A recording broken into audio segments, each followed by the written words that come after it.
Hello students, today we will start the second part of the chapter tissue. In this part, we'll be learning about parenchyma and collenchyma. Parenchyma is a supportive permanent tissue. It is a simple tissue where all the cells are of same shape. These parenchymatous cells, they are also called as ground tissue.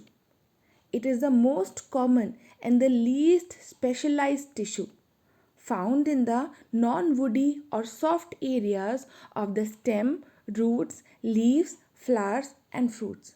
Since this tissue is present almost everywhere, it is called as the filling tissue.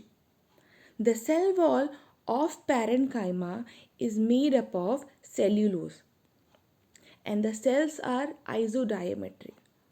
What does isodiametric means? Isodiametric means where the cells are more or less equally expanded on all the sides. That means the sides are almost of same length. Understood? And the shape for these isodiametric cells can be oval, round, hexagonal or polygonal. These cells, they have prominent nucleus, means nucleus is visible with a large vacuole. And we all have learned the function of vacuole. Vacuole help in storage of food and water. That means these parenchymatous cells, they can store food as well as water.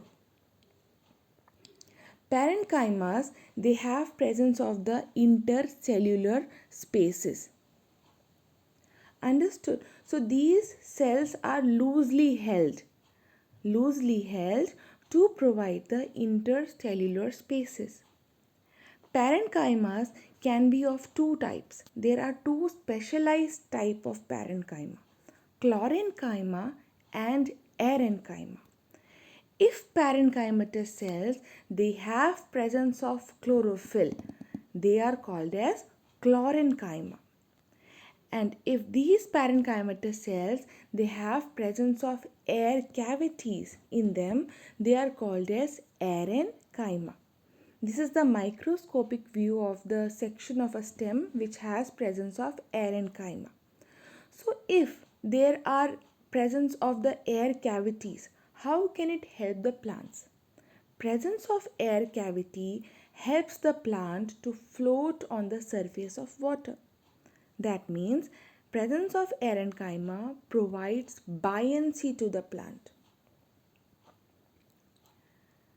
If we talk about the functions of parenchyma, these parenchyma, they act as a site of temporary storage. Like in potato tubers, they store food. In this picture, we are able to see presence of the air cavities. And these air cavities, they are formed between spongy mesophyll cells. These spongy mesophyll cells, they are the kind of parenchyma. That means because of the presence of the air cavity, there is easy exchange of gases. Parenchyma, they are present as chlorenchyma. And this chlorenchyma helps in the process of photosynthesis. There are presence of air cavities also, and presence of air cavities helps the aquatic plant to float on the surface of water. So arenchyma provides buoyancy. If we look at this cell has a centrally placed large vacuole. Presence of vacuole makes the cell turgid. So if the cell is a turgid cell, the cell can give mechanical strength to the stem of the plant. If we talk about the location of the parenchymatous cells, they are mainly present in the cortical region in the cortex. Okay, they are also present as water storing parenchyma in the leaf of succulent. If we see the desert plant or the succulent plants, they have spongy leaves. These spongy leaves, they are because of the presence of parenchyma. The parenchymatous cells in the succulent plant, they can store large amount of water. Parenchymas, they are also present as food storing parenchyma in the bulbs, fruits and the seeds. Okay, they are present as chlorenchyma in the green parts of the plant and as arenchyma in the aquatic plants. And what is the utility of chlorenchyma and arenchyma? That we have already discussed.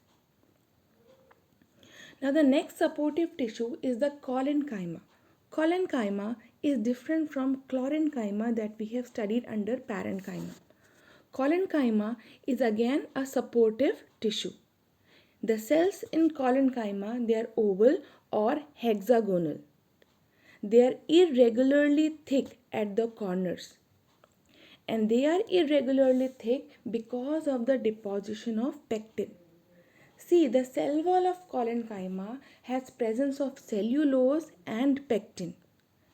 In parenchyma, we have seen only the presence of cellulose in the cell wall. But in collenchyma, we have pectin also. And the pectin is deposited towards the edges. Because of the deposition of pectin, the intercellular spaces are lost. These cells are living.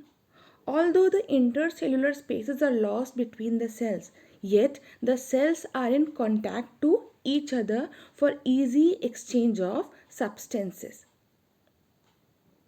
Collenchyma is located at the petiole. Petiole is the stalk that attaches leaf to the stem. It is located below the epidermis of the plant also. Now, how this collenchyma helps the plant? See, collenchyma is present at all the young and developing part of the plant. So, what will it do? It will provide the mechanical support to those places where it is present. That means the young little part of the plants, younger leaves, axis of the stem, all these places collenchyma will be present and will provide the mechanical support. And they will also provide flexibility to the plant. If you see a green part of the plant, if you bend it, it will bend, it will not break. But if you take the old woody part of the plant, if you bend it, it is going to break.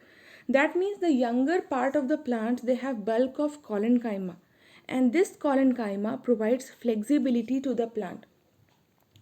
One more example, when the wind blows, what happens? The leaves flutter, the raw fruits, they also move in the wind, but they don't fall unless and until they ripe. This is again because of presence of collenchyma, which provides flexibility. And these collenchyma may also perform photosynthesis because of the presence of chlorophyll. That's all for today. We'll be studying about sclerenchyma in the next video.